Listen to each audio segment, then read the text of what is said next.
उत्तराखंड के सभी मतदाताओं को मेरा नमस्कार। मैं बसंत डंडरियाल एलएमटी आपके साथ जुड़ा हुआ हूं।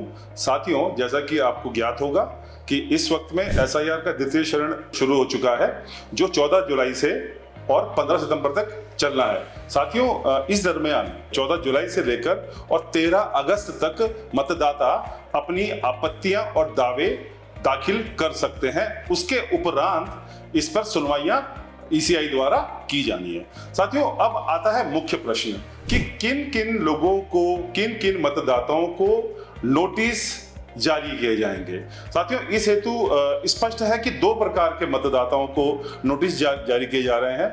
प्रथम चरण में जो मतदाता मैप्ड होने से वंचित रह गए थे, यानी कि जिनका 2003 से कोई लिंक, कोई संबंध स्थापित नहीं हो पाया था, ऐसे मतदाताओं को इस वक्त में नोटिस जारी किए जा रहे हैं। इसके अतिरिक्त जो मतदाता मैप्ड हो चुके थे लेकिन कुछ कारणों से उनके एनुमरेशन फॉर्म में कुछ विसंगतियां पाई गई, ऐसे मतदाताओं को भी नोटिस जारी किए जाएंगे।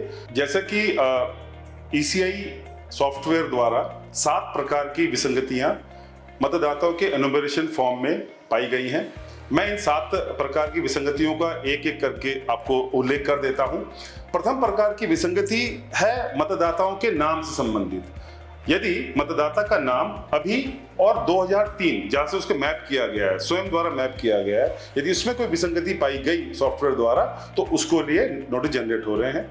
दूसरे प्रकार के, यदि मतदाता के संबंधी के नाम के साथ में कोई विसंगति पाई गई या अंतर पाया गया, 2003 में और आज के नाम में अंतर पाया गया, तो ऐसे मतदाताओं को भी नोटिस जारी किए जाएंगे। इसके अतिरिक्त यदि अब उम्र के संबंध में आते हैं, इसमें 3 प्रकार के मतदाता आते हैं। पहले प्रकार के मतदाता वो हैं जिनका अपने और अपने माता पिता, जिनसे उनको मैप किया गया था, यदि इनकी आयु में 15 वर्ष से कम का अंतर आता है, तो ऐसे मतदाताओं को भी नोटिस जारी किए जा रहे हैं। इसके अलावा ऐसे मतदाता जिनका अपने और अपने माता पिता की आयु के बीच में 50 वर्ष से अधिक का अंतर आ रहा है, ऐसे मतदाताओं को भी सॉफ्टवेयर द्वारा, सिस्टम द्वारा नोटिस जनरेट किए जा रहे हैं। इसके अतिरिक्त जो मतदाता अपने दादा दादी, नाना नानी से, यानी कि प्रोजनी के रूप में दादा दादी या नाना नानी से मैप किए गए हैं, यदि उनके एज के बीच में 40 वर्ष से कम का अंतर पाया जाता है, तो ऐसे मतदाताओं को भी सॉफ्टवेयर नोटिस जारी करेगा।